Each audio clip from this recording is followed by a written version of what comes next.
Tiwari commerce coaching में आप सभी का स्वागत है। यह वीडियो हमारा जीरो बेस बजटिंग या शून्य आधार बजट पर है। इसे पढ़ने के पहले हम आपसे अनुरोध करेंगे कि आप हमारे चैनल को लाइक करें और सब्सक्राइब करें, क्योंकि हम आगे भी वीडियो ऐसे बना करके भेजते रहें ताकि आपका प्रोत्साहन उसमें सहयोग मिलता रहे। ये जीरो बेस बजट या शून्य आधार बजट कहते किसको हैं? बजट जो है पास्ट जो परफॉर्मेंस होती है, बीते हुए वर्षों के जो व्यय होते हैं, जो कार्य निष्पादन होते हैं, उसके आधार पर बजट बनाए जाते हैं।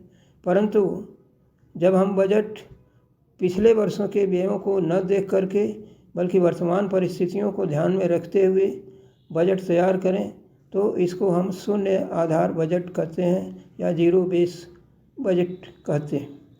ये बजट वर्तमान परिस्थितियों को ध्यान में रख करके भविष्य के लिए अनुमान में लगाया जाता है। इसका आधार इसलिए शून्य माना जाता है। ये इसमें निश्चित किया जाता है कि कौन से व्यय वर्तमान समय में करने हैं और उस पर कितना व्यय होगा।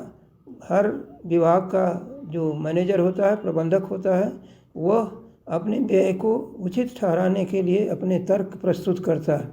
वो समझाता है कि हमें कौन कौन से व्यय करने हैं और उस पर कितने अमाउंट का खर्च होता है। तो ये बहुविकल्पीय प्रश्न है, मल्टी चॉइस क्वेश्चन है। तो इसमें पहला क्वेश्चन है कि main feature of zero base budgeting. Zero base budgeting क्या है कि शून्य आधार बजटिंग के मुख्य तत्व क्या हैं। इसमें जो है टोटली या फ्रेश कंसिडरेशन, दूसरा है कॉस्ट बेनिफिट एनालिसिस, तीसरा है लिंक्ड टू कॉरपोरेट गोल्स और ऑल ऑफ दी एबव। यानी शून्य आधार बजट के जो मुख्य तत्व हैं, जो मुख्य बातें हैं, क्या हैं कि ये बिल्कुल नए स्तर से इसको शुरुआत होती है। इसमें हम पिछले बातों का ध्यान में नहीं रखते हैं, वर्तमान परिस्थितियों को ध्यान में रख करके बजट तैयार करते हैं। दूसरा, इसमें लागत लाभ विश्लेषण पर विचार किया जाता है कि हम कितनी लागत लगाएंगे और उससे कितना हमारा लाभ होगा। यानी कि ऐसे व्ययों पर, ऐसे मदों पर व्यय किए जाएंगे जिनसे हमारा लाभ होने वाला है। तीसरा यह है कि संस्था के उद्देश्यों से इसका सीधा संबंध होता है जीरो बेस बजटिंग। मतलब कि हमें कौन कौन से व्यय करने हैं, हम उन्हीं का विचार करते हैं, उन्हीं का विश्लेषण करते हैं। तो इस तरीके से ये जो है इसका आंसर यानी तीनों होता है। बिल्कुल नए स्तर से इसकी शुरुआत होती है, लागत लाभ का विश्लेषण भी होता है और संस्था के उद्देश्यों से ये सीधा संबंध रखता है, यानी इसका आंसर डी होगा। इसके बाद जो है दूसरा है कि characteristics of zero base budgeting, यानी कि जीरो बेस बजटिंग का क्या विशेषताएं हैं। विशेषताएं क्या है इसमें कि शून्य आधार बजटिंग की मुख्य विशेषताएं क्या है कि जस्टिफिकेशन ऑफ एवरी एक्सपेंडिचर, यानी प्रत्येक व्यय का हमें कारण बताना होता है, उचित कारण देना पड़ता है कि हमें क्यों व्यय करने होते हैं। दूसरा ये है कि पार्टिसिपेशन ऑफ ऑल लेवल, ये इसमें भागीदारी सभी लोगों की होती है, सभी स्तर पर होती है। और इसमें ऑल एक्टिविटीज़ आर इवेल्युएटेड, सभी क्रियाओं का इसमें मूल्यांकन किया जाता है। ये जो है सभी इसकी मुख्य विशेषताएं होती हैं इसकी शून्य आधार बजटिंग की, यानी इसका आंसर जो होगा डी होगा। इसके बाद जो है तीसरा कि zero base budgeting is based on, शून्य आधार बजटिंग जो है किस पर आधारित है? जीरो बेस परफॉर्मेंस, यानी वर्तमान परिदृश्य की समीक्षा करके, यानी शून्य आधार पर, यानी पिछला हम ध्यान नहीं देखते हैं, वर्तमान समय को ध्यान देते हैं। बीज लिखा justification are required for expenditure, जो भी व्यय किए जाएंगे, जिन व्ययों के लिए हमें बजट बनाना है, जिन मदों के लिए हमें प्रावधान करना है, उनका जस्टिफिकेशन यानी का कारण बताना पड़ता है। Critical examination ongoing activities are closely under supervision, मतलब जितनी भी एक्टिविटी जो चल रही हैं वर्तमान समय में, उसका जो है हम गहन उसका सुपरविज़न करते हैं या उसका हम गहन अध्ययन करते हैं, परीक्षण करते हैं। तो ये सभी इसकी विशेषताएं होती हैं। ये शून्य आधार बजट के लिए क्या इनके आवश्यक होती है, क्या आवश्यक तत्व हैं, वर्तमान परिदृश्य की समीक्षा की जाती है। जीरो बेस बजटिंग का इसमें व्ययों को उचित ठहराते हैं, वर्तमान में चल रही क्रियाओं का भी हम क्या करते हैं, वो समीक्षा करते हैं। समझ रहे हैं? तो इस तरीके से ये आंसर इसका डी होगा। What are the limitation of zero base budgeting? जो शून्य आधार बजट है उसकी क्या सीमाएं होती हैं, यानी कि क्यों हम इसको अच्छी तरह से लागू नहीं कर पाते हैं, या क्या उसमें रुकावटें आती हैं। क्या रुकावटें आती हैं? Implementation problem due to lack of managerial support, यानी प्रबंधकीय सहयोग के अभाव में इस जीरो बेस बजटिंग को लागू करने में की समस्या होती है। इसके बाद है डिसीजन पैकेज फार्मूलेशन प्रॉब्लम्स।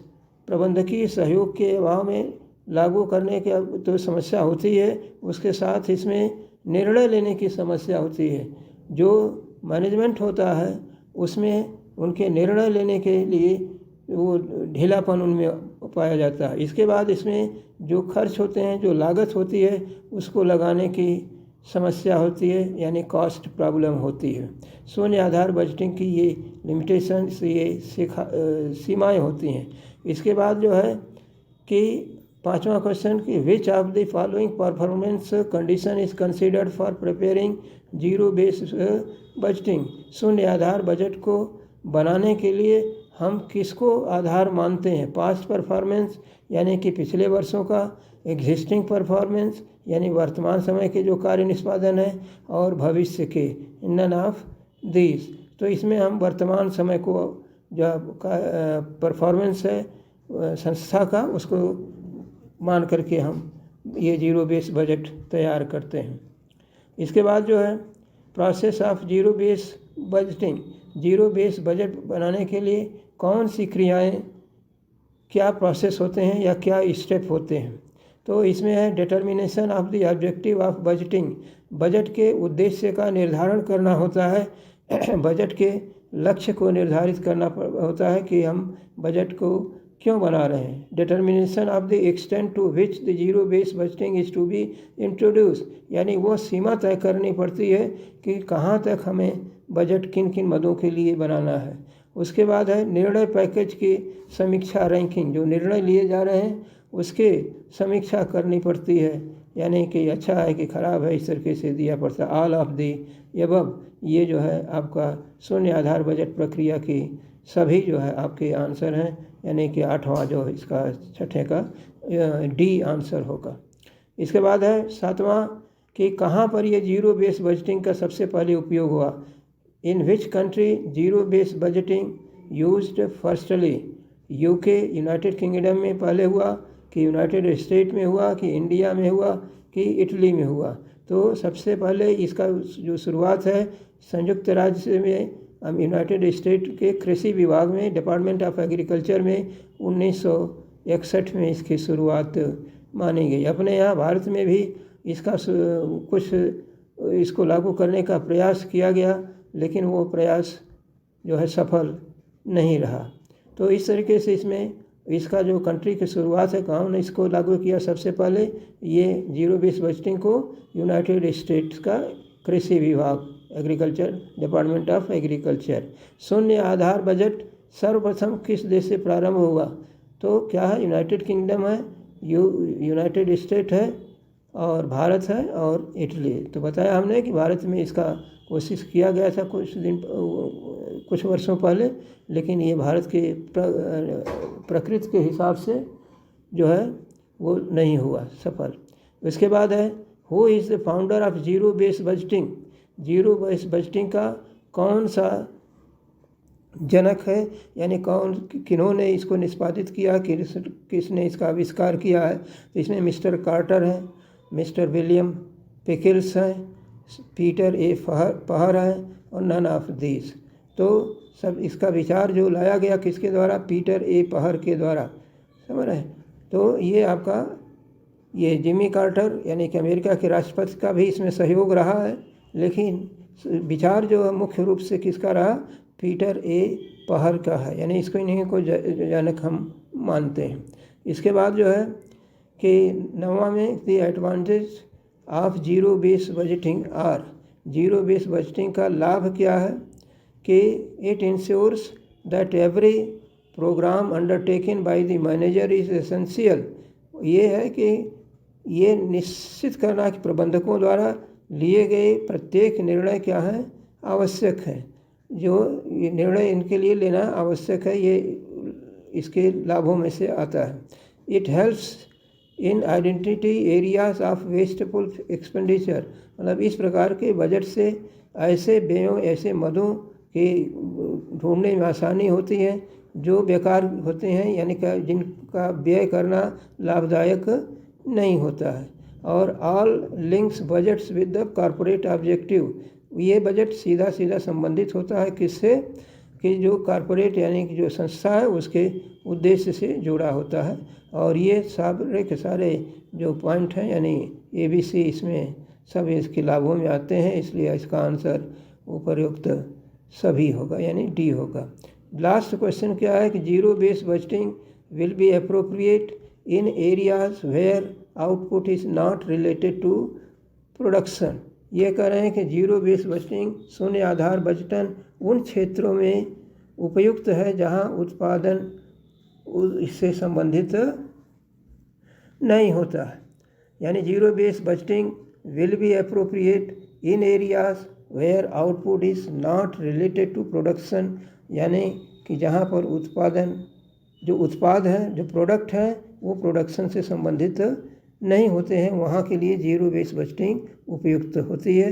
ये पूछा गया है कि ये कथन सत्य है या असत्य है या अनुपयुक्त है, इनमें से कोई भी नहीं, तो ये कथन सही होता है।